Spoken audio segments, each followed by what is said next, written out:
அன்பார்ந்த துளாராசி அன்பர்களே, இந்த தமிழ் புத்தாண்டு பலன் உங்களுக்கு எப்படி இருக்கும் என்று பார்ப்போமா?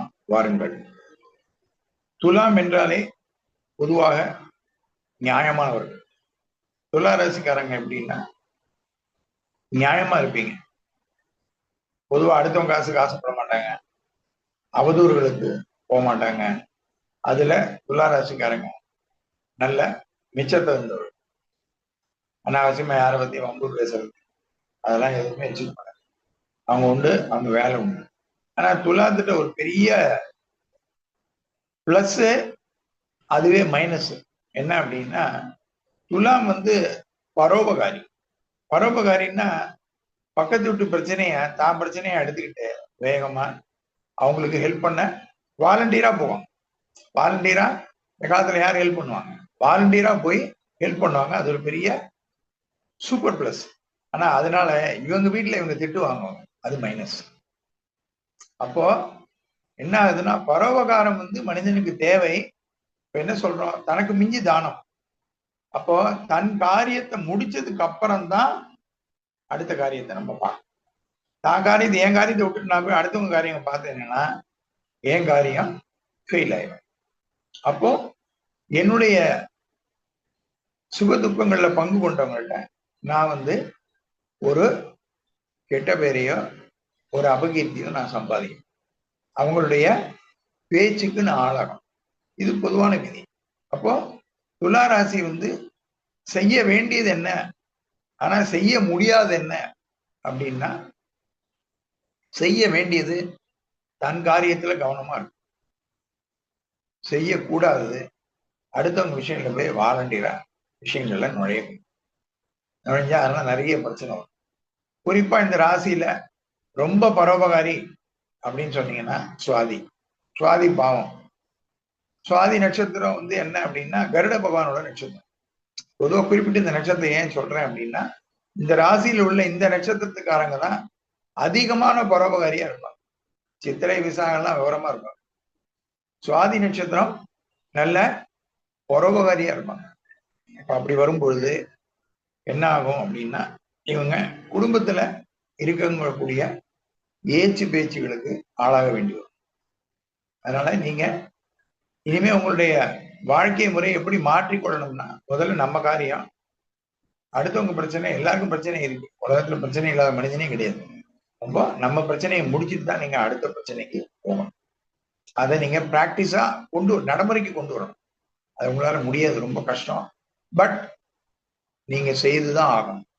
செய்யலைன்னா அதனால நிறைய பிரச்சனைகளை நீங்க வாழ்க்கையில சந்திப்பீங்க. மனக்கசப்பு, வெறுப்பு, சண்டைகள், இதெல்லாம் உங்களுக்கு சாவகாசமா சாதாரணமா வந்துட்டே இருக்கும்.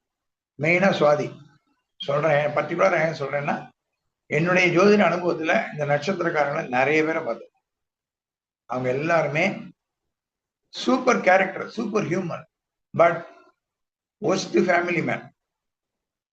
புரியுதா நான் சொல்றது? சூப்பர் ஹியூமன்ங்கிறது எல்லாருக்கும் உதவக்கூடிய குட் ஹார்ட். ஒஸ்ட் ஃபேமிலி மேன்னா குடும்பத்துல மாட்டிக்கிட்டு எல்லாத்தையும் அல்லல் படுவோம்.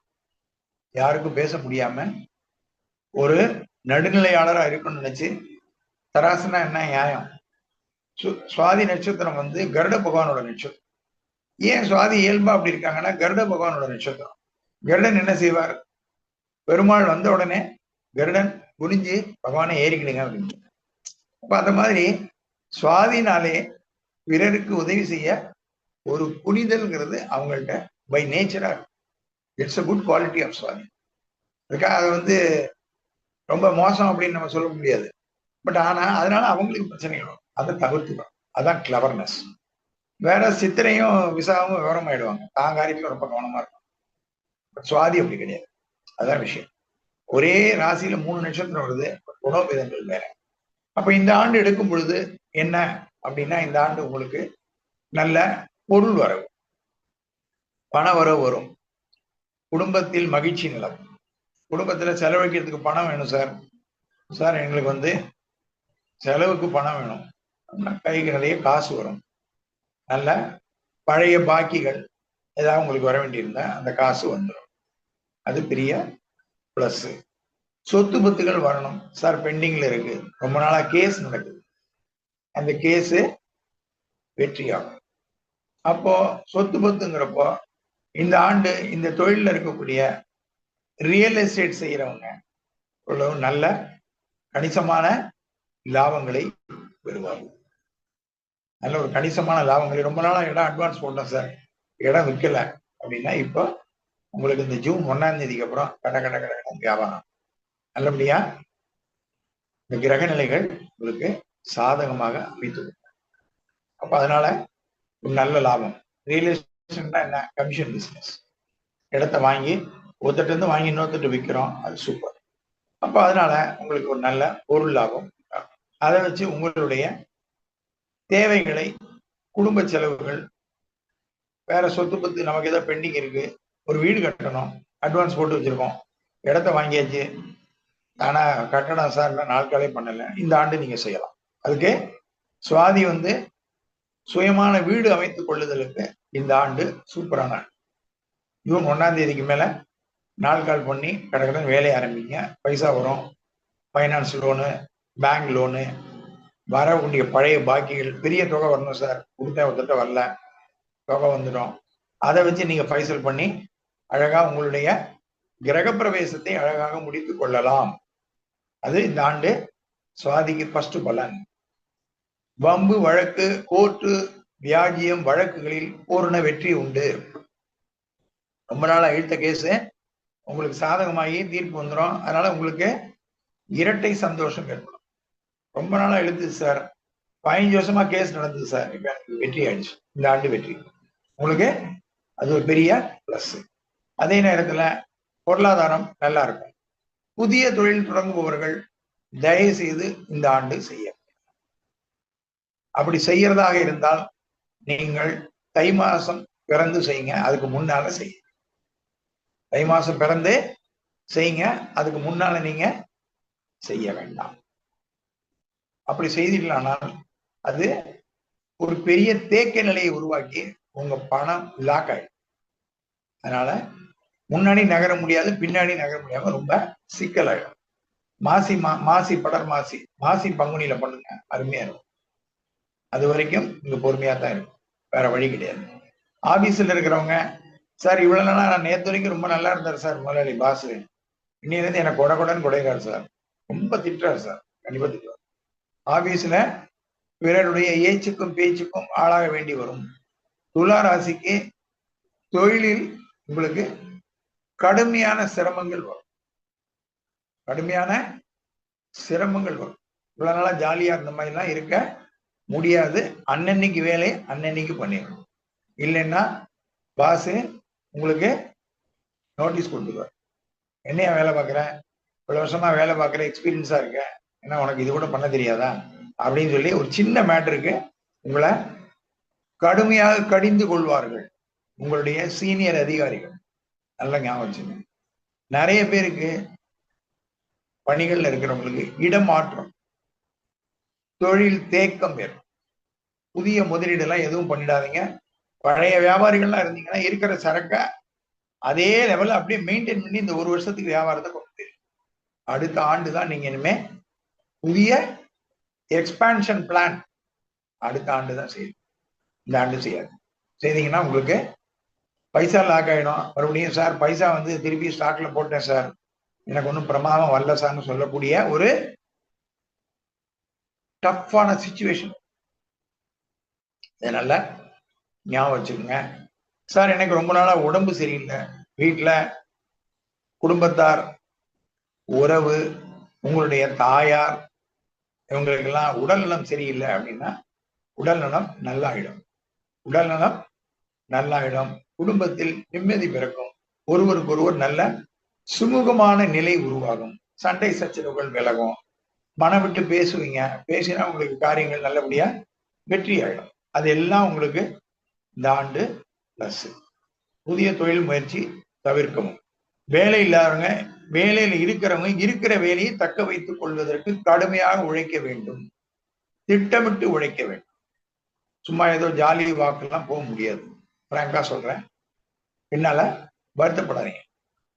அப்புறம் நாளைக்கு போடாதீங்க சார் நீங்க சொன்னபடி எனக்கு ஆயிடுச்சு சார் அப்படின்னு வருத்தப்பட்டு கமெண்ட் போட வேண்டாம். ஓகேயா? வருமுன் காப்பவன் தான் விவேகி. அதுக்கு தான் உங்களை கைட் பண்றதுக்கு தான் கரெக்டா டைரக்ஷன் கொடுக்குறேன். அதை நீங்க கரெக்டா ஃபாலோ பண்ணணும். அதுதான் எங்களுக்கு சந்தோஷம். கீழே விடணும்னா கை கொடுத்து காப்பாற்ற, அதான் ஜோதிடம். விழுந்ததுக்கு அப்புறம் அவன் விழுவான்னு எனக்கு ஏற்கனவே தெரியும் சொல்றது. அப்போ உங்களுக்கு இந்த ஆண்டு தொழில் சிரமங்கள் உண்டு. பணியில் இருப்பவர்கள் பணி சுமை அதிகமாக இருக்கும். சில பேர் கம்பெனி விட்டு கம்பெனி மாறலாமான்னு நினைப்பாங்க. பழைய கம்பெனில ப்ரெஷரா இருக்கு அப்படின்னா அப்படி மாறணும்னு நினைச்சீங்கன்னா மே 15ஆம் தேதிக்குள்ள மாறிடுங்க. அதுக்கப்புறம் முயற்சி பண்ணாங்க. மே 15க்குள்ள மாறிடுங்க. எப்படி போனாலும் புது கம்பெனிலேயும் உங்களுக்கு ப்ரெஷர் ஒர்க் லோடு இருக்கத்தான் செய்யும். அதை பத்தி கவலைப்பட வேண்டாம். நோய் நீங்கும், பண வரவு உண்டு, குடும்ப சந்தோஷம் உண்டு. பிள்ளைகளுக்கு கொஞ்சம் பொருள் செலவுகள் செய்ய வேண்டிய சூழல் உண்டு. அதுக்காக ஒரு கணிசமான தொகையை நீங்க எடுத்து வைக்கணும். அவங்களுடைய உயர்கல்வி, கல்யாணம், அந்த மாதிரி இதுகள் உங்களுக்கு இந்த ஆண்டு ஒரு சுப செலவை தரும். அந்த சுப செலவு நல்ல காரியம்தான். அதை நெகட்டிவா எடுத்துக்க வேண்டாம், பாசிட்டிவா எடுத்துக்க, செய்து முடிச்சிடுங்க. கடமை பொறுப்பு உங்களுக்கு கழியுது. அதை நீங்க கரெக்டா ஃபாலோ பண்ணிட்டீங்கன்னா உங்களுக்கு அடுத்த ஆண்டு ஃப்ரீ ஆயிடுங்க. அது செய்துங்க. அதே மாதிரி தொழில்ல ரொம்ப சுமாரா தான் இருக்கும். தொழில் ரொம்ப ஆகாவெல்லாம் நிச்சயமாக இருக்காது. ஆனால் நீங்க நல்ல பிளான் பண்ணி திட்டமிட்டு செய்யணும். பணியில இருக்கிறவங்க ஒழுங்கா வேலை பார்க்கணும். புதிய வேலை முயற்சிகளை தவிர்க்கவும். சில பேருக்கு வெளிநாடு வேலை வாய்ப்பு எல்லாம் கிடைக்குது. சார் விசா ரொம்ப நாளா வரல, விசா வந்துருச்சு, வேலை கிடைக்குதுன்னா தாராளமா மாறிடுங்க. நான் சொல்றது மே 15க்குள்ள ஓடி போயிடும்.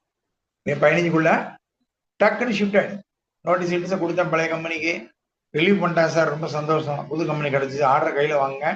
இங்க நோட்டீஸ் கொடுத்துட்டு பழைய கம்பெனிக்கு குட் பை சொல்லிட்டு புது கம்பெனிக்கு தாராளமா போய் ஜாயின் பண்ணுங்க. வெளிநாடு வாசம் போகலாம், வெளிநாட்டுல போய் வேலை பார்க்கலாம். அதற்கு உண்டான அனுகூலமான பலன்கள் உண்டு. தொழில் உங்களுக்கு நல்ல சம்பளத்துல உத்தியோகம் கிடைக்கும். அதெல்லாம் நீங்க பிளஸ், அதெல்லாம் நீங்க கரெக்டா ஃபாலோ பண்ணிங்க. மற்றபடி புதிய முதலீடு, புதிய முயற்சிகளை தவிர்க்கவும். தொலைதூர செய்திகள் தாமதமாக தான் வரும். தொலைதூர செய்திகள் தாமிரமாக வரும். வழக்கு வியாஜ்யங்களில் வெற்றி உண்டு. நோய் குணமாகும். பணவரவு உண்டு. இல்லத்தில் இன்பங்கள் உண்டு. அது ஒரு பெரிய பிளஸ். கணவன் மனைவியுடைய அன்பு மேலோங்கும். உங்களுடைய சொல்வாக்கு நல்லபடியா எடுபடும். வீட்டுல இவ்வளவு நாள் பேச்சு கேட்காதவங்க உங்க பேச்சை இப்போ காது கொடுத்து கேட்பாங்க. சரி, அவர் சொல்றாரு நல்லதுதான் அப்படின்னு சொல்லி உங்களை காது கொடுத்து அதை கேட்பார்கள். அது ஒரு சந்தோஷமான நிலை. மற்றபடி கோவில் தீர்த்த யாத்திரைகள், அந்த மாதிரி வெளியூர் பிரயாணங்கள், அதெல்லாம் உங்களுக்கு ஏற்படும். இந்த ஆண்டு கொஞ்சம் பொதுவாக அலைச்சலான ஆண்டு. உங்களுக்கு கொஞ்சம் அலைச்சல் திருச்சல் அதிகமாக இருக்கும். வெளியூர் டூரு நிறைய இருக்கும். அதனால உங்களுடைய காரியங்கள் கொஞ்சம் நல்லபடியா நடக்கும். அலைஞ்சுதான் செய்யணும். சார், இருந்த இடத்துல நான் காரியத்தை செய்துட்டேன்னு சொல்றதுக்கு உங்களுக்கு இந்த ஆண்டு டஃப். அலைஞ்சு திரிஞ்சு முயற்சி செய்யலானால் வெற்றி கைமேல் வரும். ஆனா ப்ராப்பர் பிளானிங் அவசியம். பிளானிங் இல்லாம எதுவும் செய்யக்கூடாது. சில பேருக்கு இந்த ஆண்டு சின்ன சின்ன நோய் தொந்தரவு என்ன அப்படின்னு கேட்டீங்கன்னா, நோய் தொந்தரவு சொல்றது சில பேருக்கு ப்ரெஷர் வரும். ப்ரெஷர், ஹார்ட் பீட் அதிகரிக்கிறது. அதே மாதிரி உங்களுக்கு காலில் பாதத்துல வலி, வயிறு சம்பந்தமான உபாதைகள், வயிறு சம்பந்தமான உபாதைகள் இதெல்லாம் ஏற்படும். கொஞ்சம் உங்களுடைய தூக்கம் கொஞ்சம் சங்கடப்படும். கரெக்டா ஃபுட்டு, கரெக்டான எக்ஸசைஸ், கரெக்டா வெளியில போறது, திட்டமிட்டு வேலைகளை முடிக்கிறது, முடிச்சு பண்ணீங்கன்னா சுமூகமா அழகா இந்த ஆண்டை நீங்க ஈஸியா ஓட்டிடலாம். அது ஒன்றும் பெரிய பெரிய கஷ்டம் கிடையாது. அதனால அதை நல்லா ஃபாலோ பண்ணிட்டீங்கன்னா உங்களுக்கு சிரமங்கள் குறைந்து சிறப்புகள் பெறுவதற்கு வாய்ப்புகள் உண்டு. துளாராசியை பொறுத்த வரைக்கும் இந்த ஆண்டு ரேங்கு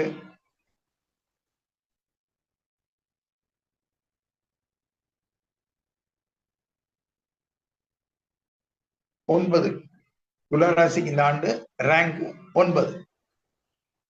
அப்போ காரிய தேக்கங்கள் ஆகாம பாத்துக்க வேண்டியது உங்களுடைய காரியம்தான் ஃபர்ஸ்ட், வீரியம் நெக்ஸ்ட்.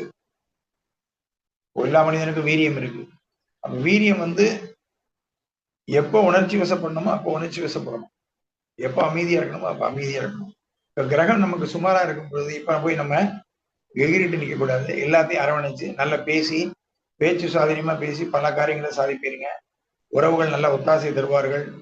என்ன, நண்பர்களால் உதவிகள் உண்டு. அதன் மூலமா சில காரியங்களை நீங்க ஈஸியா சாதித்துக் கொள்ளலாம். இதெல்லாம் உங்களுக்கு இந்த ஆண்டு இதெல்லாம் திட்டமிட்டு நீங்க செய்தீர்களானால் இந்த ஆண்டை நீங்க மிக சுலபமாக சிரமம் இல்லாமல் கடந்து விடலாம். சிரமம் இல்லாமல் நீங்க அழகா கடந்து விடலாம். அது ஒரு பெரிய சூப்பர் பிளஸ். அதனால நீங்க பயன்படுத்திங்க. உங்களுக்கு இந்த ஆண்டு நீங்க போய் வர வேண்டிய கோவில் அப்படின்னு சொல்லும் பொழுது துளாராசிக்காரங்க போக வேண்டிய கோவில்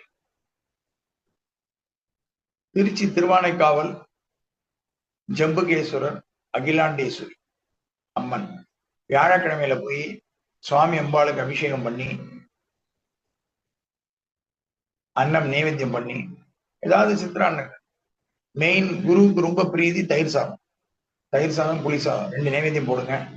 போட்டு சென்னையில ஏற்பாடு பண்ணி மடப்பள்ளின்னு சொல்லி ஏற்பாடு பண்ணி பாக்கு தட்டு வைத்து சுவாமி அம்பாளுக்கு நல்ல அபிஷேகம் பண்ணிட்டு ஒரு வஸ்திரம் சாத்தி உங்க குடும்ப அர்ச்சனை பண்ணிட்டு இந்த பிரசாதங்களை முடிந்தவரை ஒரு 21 நபருக்கு சன்னதியிலே வச்சு கொடுத்துருங்க.